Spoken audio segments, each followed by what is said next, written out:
Morning.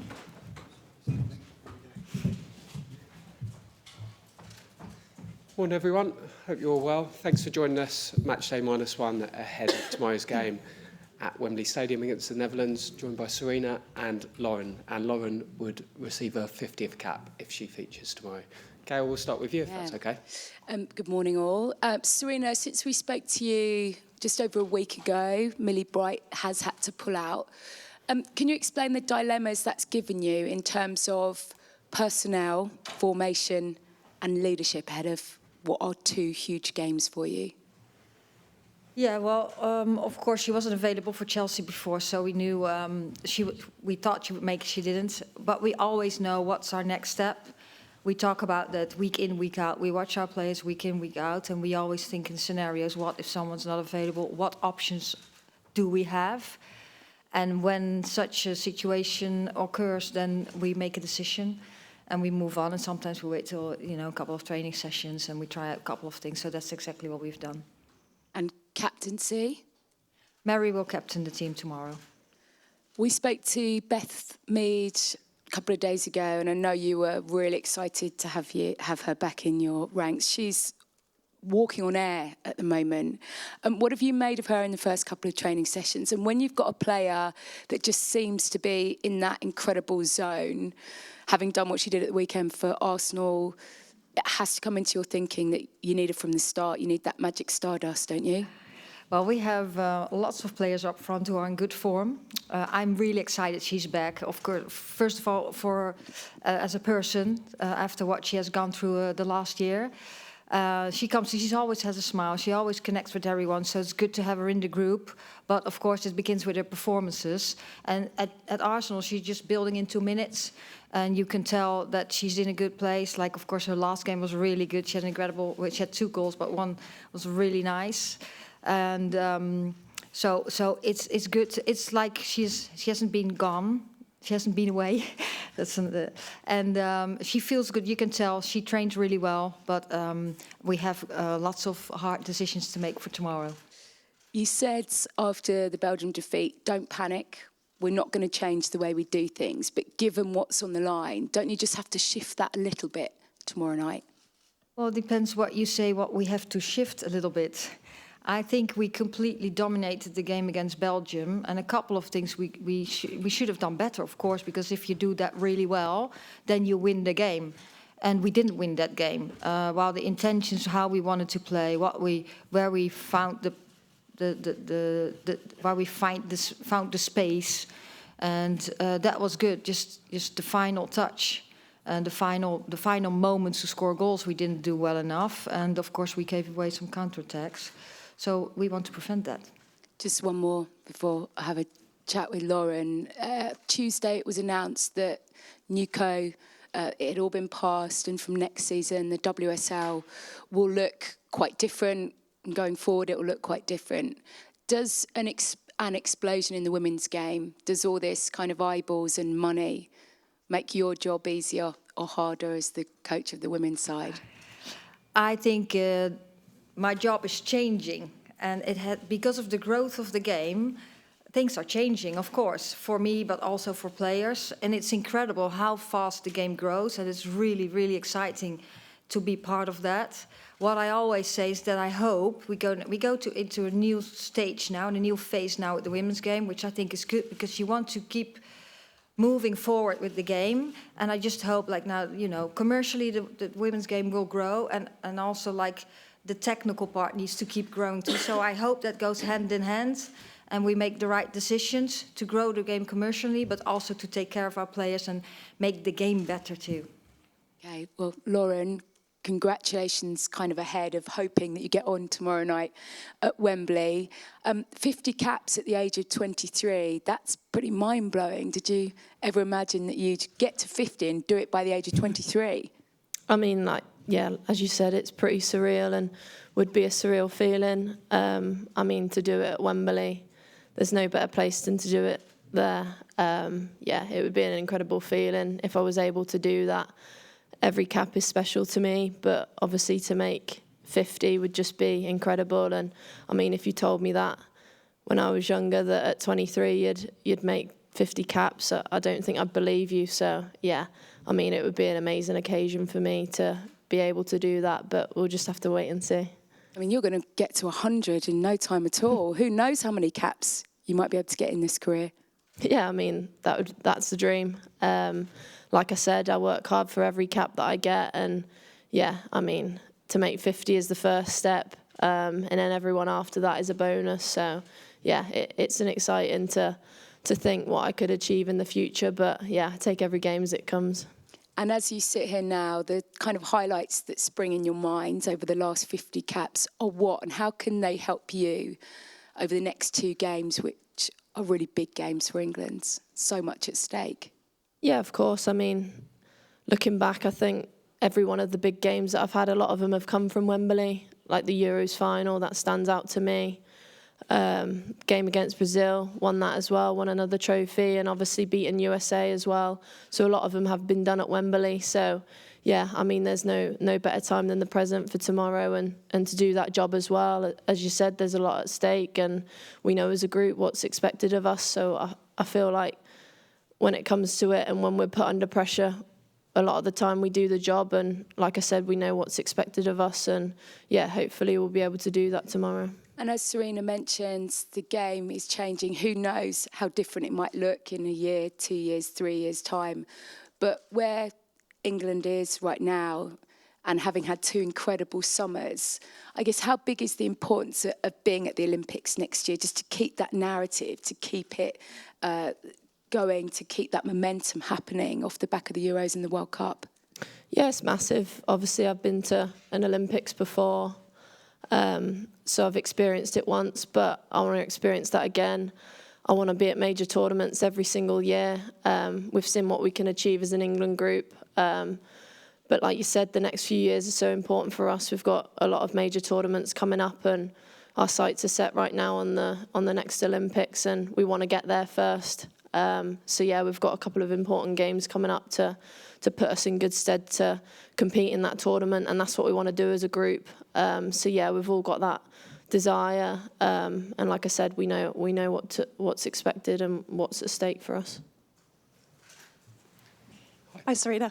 I'm sure Millie Bright, hello, is, I'm sure, gutted to miss such a crucial couple of games. Can you give us an idea of how serious her injury is?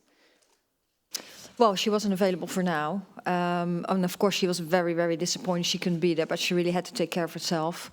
I'm not sure how long that takes. I probably Chelsea will inform you about that. But for now, she wasn't available for this camp.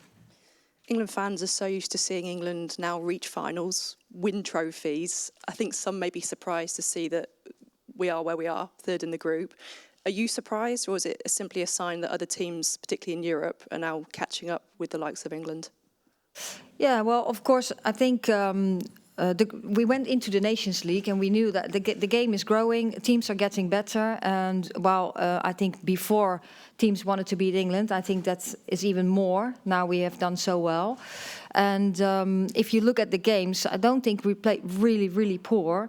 And just in moments, we didn't get it over the line, and then we got some losses, which is not good. We want to do better, and then that's also sport. You know, you want to go like this all the time, and that's what we're working for. But in football, just as in life, you have ups and downs. And what we want to do is to get straight forward, go to the high again, and that's what we're going to try and do tomorrow. Obviously, the Dutch are a team that you know incredibly well. Do you keep in contact with many of the current players? Not this week. Lauren, congratulations for being in line for your 50th cap. Does it feel like the last few years have gone quickly in terms of reaching this milestone so quickly? Yeah, definitely. I mean, since I turned professional, I feel like it's just been a whirlwind, and yeah, I guess when you blink, it kind of like, yeah, it's gone so quickly for me, and to possibly reach 50 tomorrow would be a fantastic achievement for me. And like, I strive to make not only myself proud, but my family proud, people around me proud, and yeah, obviously that would make them all proud. So yeah, to do that would be an incredible achievement. You touched on the fact that some of your biggest games have come at Wembley, the Finalist, the Euros, beating the USA. What kind of an advantage, if any, does that give you when playing such a vital game tomorrow? I feel like as a team, it gives us so much confidence. Like I said, we've played all the big games at Wembley, and yeah, obviously we're expecting 75,000 plus. So yeah, it'll be so important for the fans to turn up. And I mean, every time they come, they make incredible noise, and it just gives us as a team so much boost. So yeah, that'll be just as vital tomorrow.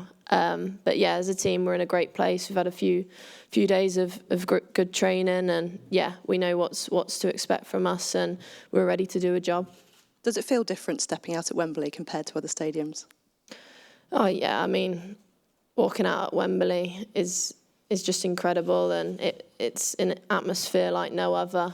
And for me, it's one I always pride myself in. And yeah, I mean, to possibly do that on my 50th would be incredible. But yeah, we'll just have to see. But I mean, playing at Wembley is a feeling like no other. I'm going to apologise for my next question because it's come from our BBC TikTok team. It's their request. They were wondering, with Spotify Unwrapped coming out this week, what's been your most played song of the year? Oh my God, I wouldn't have a clue. I'd have to look on my Spotify. It changes weekly. I mean, I get attached to a song and then I play it too much that I kind of don't like it anymore. So yeah, I can't think off the spot, to be honest. But yeah, I mean, all I've been hearing at the moment is Christmas songs. We had a nice Christmas dinner. But yeah, I can't think, if I'm honest, sorry. Sarina, dare I ask you what your most played song of the year has been? My most played song, now, I didn't expect this, so I don't know the name of the song with Burna Boy and Ed Sheeran. I definitely played that song the most. Excellent choice. Thank you, and apologies. Thanks, Joe. Go to Tom. I don't know how to follow that. Nice to speak to you both. Sarina, could I ask you a couple of questions about the Netherlands team? When it's about first? football, not about songs. Yeah. Spotify, please.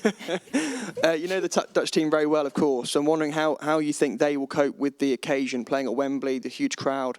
How do you think they'll deal with that? Yeah, I think they're excited too. They have an experienced team. They've played big occasions with most of the players who are in the squad. So yeah, they will be excited to be there and play in Wembley. Yeah. Are you expecting them to play differently at all to the game in Utrecht from earlier in the campaign? No, I don't think so. They'll adapt a little bit, I think. They try to adapt.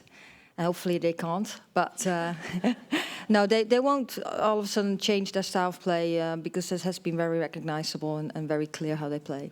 Thank you. And on your own team, just to go back to, I think, the very first question about Millie, I wanted to ask you about some of the other defenders in the squad who may now be asked to step up. I know they're very good players. We know that from the WSL, but we haven't seen many of them play many games for England. I know Maya's only played, I think, 2 caps, Esme 5 caps, Lotta 10 caps, and obviously Millie's new to the squad. So just wondering if you feel maybe, in hindsight, whether you'd wish you'd given them some more caps over the last couple of years, because I know you like to keep the same team, of course, for consistency, but are those players ready for a big game like this at Wembley? Yeah, well, like the last couple of years, that I haven't been there. I've been the last 2 years and a half, but I think with the World Cup, you play the team you think you're going to win, and then you change to win the game. Has also been the case in the Nations League. So we didn't have that many opportunities in an international level with our team to try out things. Of course, we do that in training sessions. Of course, we see the players of the Women's Super League. I think the level of the Women's Super League is so high that players are used to play at a high level. And if you see the crowds, we have now 2 in the Women's Super League with lots of people coming to matches, especially when they play in the big stadiums. They are adjusted to it. So I think if it's needed, they're ready, and they know what's been asked of them. And yes, I hope in the future, of course, we get the opportunity to play. Last year, around this time, we had friendlies. We played lots of players. We're not in that situation right now. No, and I suppose just lastly, on that kind of topic, I know you probably won't be able to answer this, but it might give away too much team information, but has Millie's absence made you think differently about whether you go into this game with a 4 at the back or the 3? Will that impact things at all in your decision on the back? Didn't change our decisions. Thank you very much. Good luck. Thanks, Tom. We'll go to Emma. Hi both, thanks for your time. Sarina, we heard Lauren talking before about the significance of Wembley and how much of a factor the fans can help the players. Just wondered from your perspective, how important is it for the team to sort of use that confidence that they've got from previous success at Wembley and really impose themselves in this game against the Netherlands? Yeah, I think it's really good to have experiences. That's when you had the experience, it's not all new. And I think that helps top athletes to perform at the highest level. So lots of players have been there. have done it, I would say. So it's not new, and that absolutely helps. So hopefully, then you are come in circumstances that you have been in before, and you know what to do. Just the same as how we want to play and things like that. So it's all recognizable. Yeah, and just a quick one for Lauren. When you look back on I'm sure maybe you'll be a bit more reflective when you get the 50th cap, but when you look back now, what moments have been kind of most influential to you during your sort of 50 cap or near 50 cap career with England so far? I feel like for me, every year I grow in confidence. I feel when I'm comfortable, I play my best football, when I'm relaxed. And so, for example, you've got the Euros, which was a massive boost for me. Obviously, the World Cup as well. That Australia game stands out for me as being a big game. I really enjoyed that one. So, yeah, there's been a lot of big games and standout moments for me over the last few years that I've really enjoyed and I felt like I've thrived in. So, yeah, hopefully there'll be many more of them in the future. That obviously, I feel like I'm one of them people who only reflect once it's done. So I feel like in years to come, when I retire, I'll look back at all the games where I probably should have thought a bit more of at the time, how significant they were to me. And what about people as well? You've played with some incredible players during your 49 caps so far. So is there anyone that's been particularly helpful for your personal development? Yeah, like you said, there's been so many players. I feel like Jill Scott was a massive one for me. When I first arrived into the England squad, she was there. She sort of took me under her wing and took me out for coffee. I was just so like a little child. Yeah, she took me everywhere with her and really made me feel comfortable amongst the team. Ellen White, another huge one for me. So yeah, there's been many. Karen Carney as well when I first joined. So yeah, they're probably the three most significant players that have sort of been there and helped me in my journey to be where I am today. Well, congratulations in advance for tomorrow. Thank you. Thank you. Thanks, Emma. We'll end with questions from Angela and Phil at the back. Angela from BBC East Midlands. Hi, thanks for giving me the time for this. Sarina, I'm focusing on goalkeeper and we're going to the FA Centre of Excellence for Goalkeepers next week. And the coach there said previously it's been a position that's just sort of been overlooked, a bit of a sort of Cinderella position he described it as. How much has Mary played a part in changing that attitude given her popularity and what she's done for the England setup? Yeah, I think she has played an immense role in that. Of course, it starts with her performances. It starts with performances of the team, and she was outstanding in the team. That's also why she wins all these awards all the time. And she has spoken up, of course, too. So we have this big, like we had this thing with Nike, and then it was addressed, and we made something really positive out of it. And we had goalkeepers here, and now this. You know, there's all things going on with goalkeepers, so I think she has had a big role in that, and it's really nice to see now that's really addressed and there's attention for it. And the coach was also saying it's really important because they're teaching coaches, so they've got the next generation of girls and women that are coming through, but they want to spread the sort of the expertise. How much of a difference is that going to make, do you think, going forward in your role and for future England teams, that the goalkeeping specifically has got that sort of expertise and they're trying to ensure that goes across the board? Yeah, I think. Of course, you want to get what that's important for me. You want to develop coaches, and I hope lots of female coaches develop, and they can, you know, we have more and more female coaches into the game, which is also the case for the goalkeepers coaches. And yes, we need a lot more of that. So you have to put extra attention to that and reinforce women to start coaching as a goalkeeper coach then too. So I hope, like in the future, you know, that's not going to change overnight.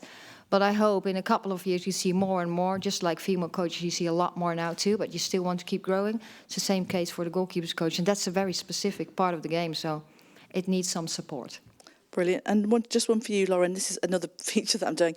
It's about attitude to women's football amongst young people. I've got a teenager that posts her footage from the games, and she said sometimes the attitudes amongst younger people, which I found surprising, was not as positive as she hoped it would be. What would your advice be to somebody who's a really keen footballer, really proud of what she's doing, but is getting sort of negative stuff on social media?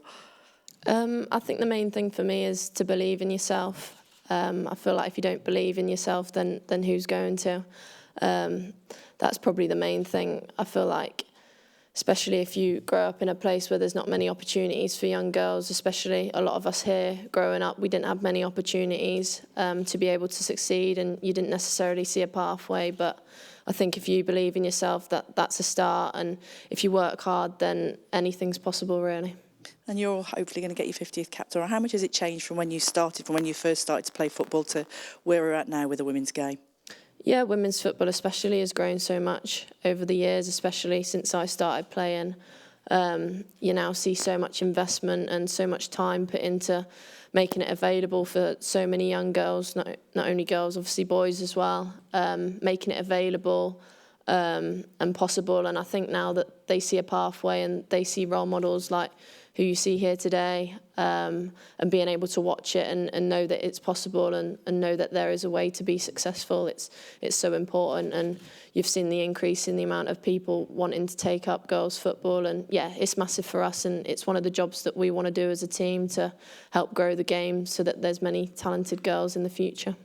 And last one from me, Sarina. Sabrina, given the importance of tomorrow's game, how important is the role of captain going to be, given how much is at stake and the atmosphere that's going to be at Wembley? Yeah, well, I think everyone's role in the team is very important. Mary will wear the band, but I think we have so many leaders in this team, on pitch and off pitch, and everyone. Some you will see because they speak up, and we see the behaviour. Some you won't see because it's behind the screens what they give on leadership. What we want is everyone taking responsibility for their role in the team and be ready to perform at the highest level. Brilliant. Thank you for your time. We'll finish with a final question from Phil. Hi, Sarina. First one, just a quick team news check. I know we've spoken about Millie Bright not being here, just to check that everybody else is definitely available. Yeah, for tomorrow. everyone will be on the pitch today. Yeah, and the other thing I was going to ask is, I mean, obviously we know the situation in the group is partly out of your hands. 2 wins is all you can do. Quite simply, how confident are you that the team is ready to go and do that in this pressure situation? Yeah, I think the team is ready. We're really, as we say, we're really excited to play in Wembley tomorrow. We didn't have that many training sessions, but I think the camp so far from Monday to now has gone really well. We're very clear on how we want to play and what we want to do. And I see good things on and off pitch, and that gives me confidence that we're really ready for tomorrow. And of course, we all know what we have to do. Great, cheers. Thanks, Phil. On that note, we'll end there. Thank you very much. We'll see you at Wembley tomorrow. Thank you.